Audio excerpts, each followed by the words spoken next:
All right, Louis Porcelino, Man Over Market, and today is the 28th of January, and this is the ES Morning Call. Not much out as far as news this morning, but we do have the FOMC meeting and being released. We got NBA purchasing and applications, which is already out. EI Petroleum at 10:30, note auction, a two-year FOMC at 2. So last time I said I didn't think it would be volatile after that, I was wrong, but I think that uh, we could get some volatility this morning. All right, so my bias today is to the downside. I know we're trading up higher right now by 600 points, but my bias is to the downside. Um, Still need to fill in on the bottom. Uh, so I'm going to start with a couple different charts because I got a lot to cover this morning.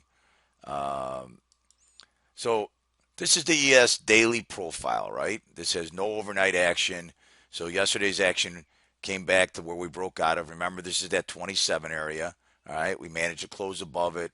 We're above the 20-day mode of 2018. I think the market's building a good base, and the market and everything we have right now is a Fugazi. You know what a Fugazi is?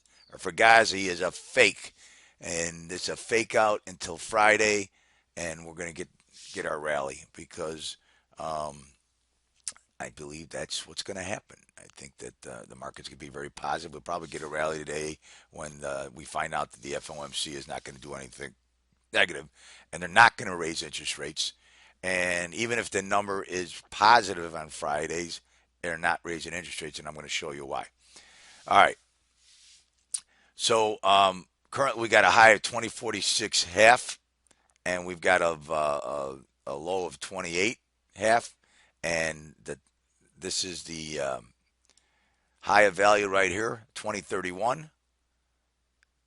2675 will be the point of control. 219 half will be the bottom of value, and we've got our bull bear zone right up here. We're actually trading right here at it, right around there, 2035 half. You see that orange dotted line? That's our bull bear zone for the day. Um, Yesterday at the end of the day, I recommended that long, and then they took out the 5 minute pivot. I knew that should have been a buy and sell because when this market is trading and trending on our pivot, so this is the 30 minute pivot right here. I will show you where the 5 minute pivot is right now. All right,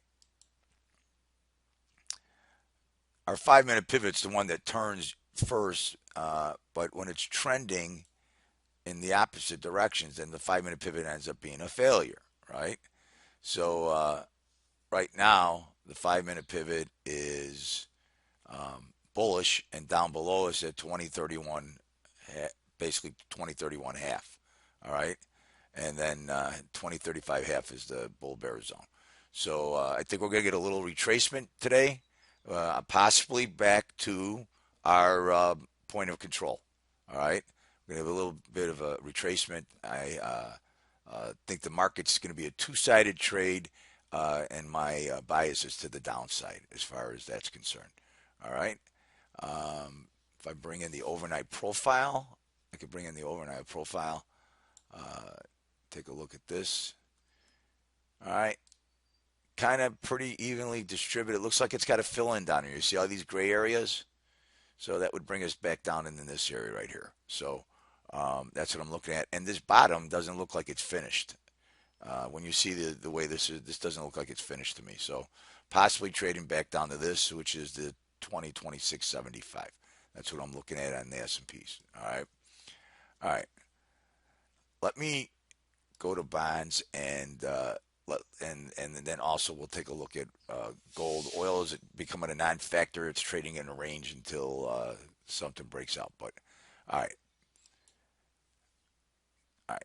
This is a 5 year chart of bonds. This high right here, if you see bonds at 150 and a quarter, was the high in December of 2012. Okay, and if you can see up here how low the interest rates are, remember as bonds go up, the price goes down. And at this point in our fragile state of the economy, the Fed was buying $90 billion worth of bonds a month.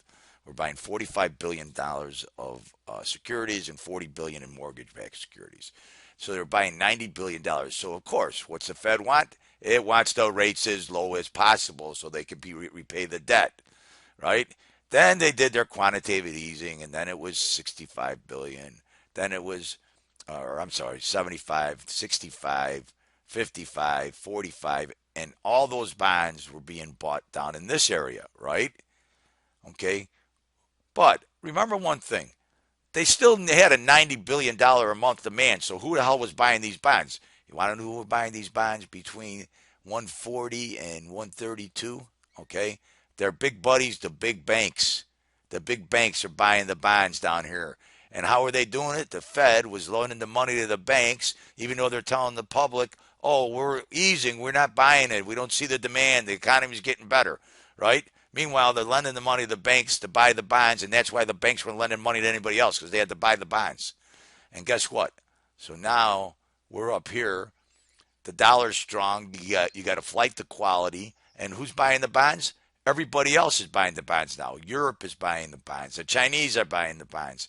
The Germans, everybody's buying the bonds. And you know what? And it's the old bait and switch. And the banks over here are going to make bank on the interest rates.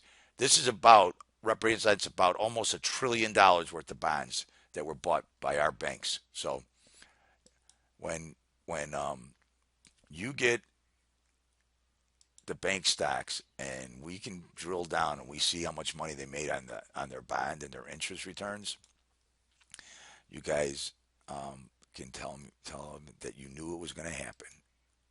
You knew it was going to happen. All right.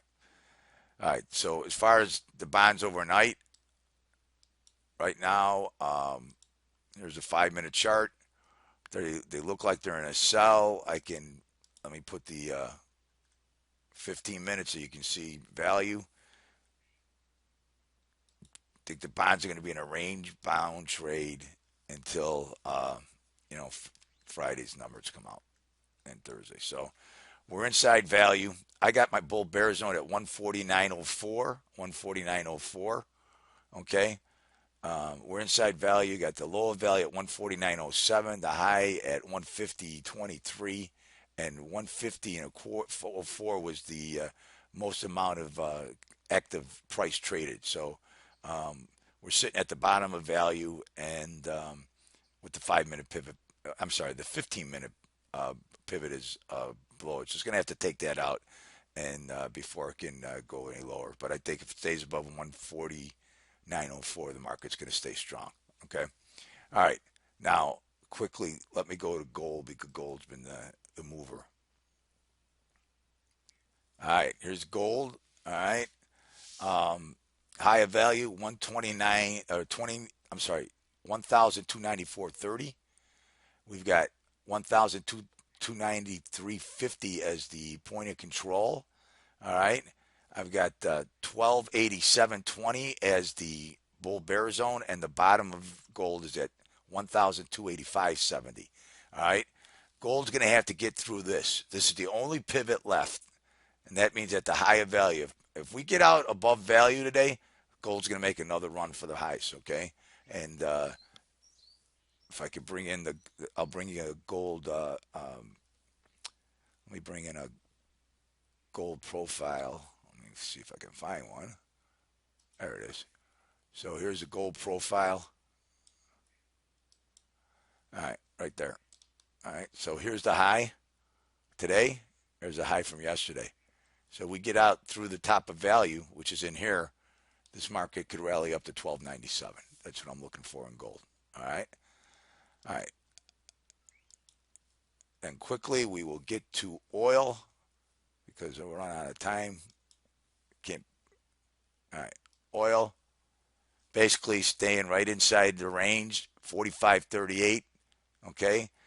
Oil is making a contracted range, and it's going to make a move one way or the other, to the upside or down.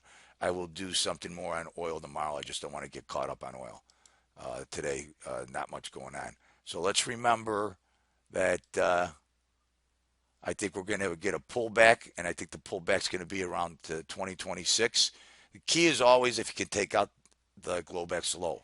If you take out the Globex low, then you know you're going to move farther down. But I really think it's a two-sided trade, and it's not going to be a trend day down. All right, everybody, have a good day. Talk to you later. Bye.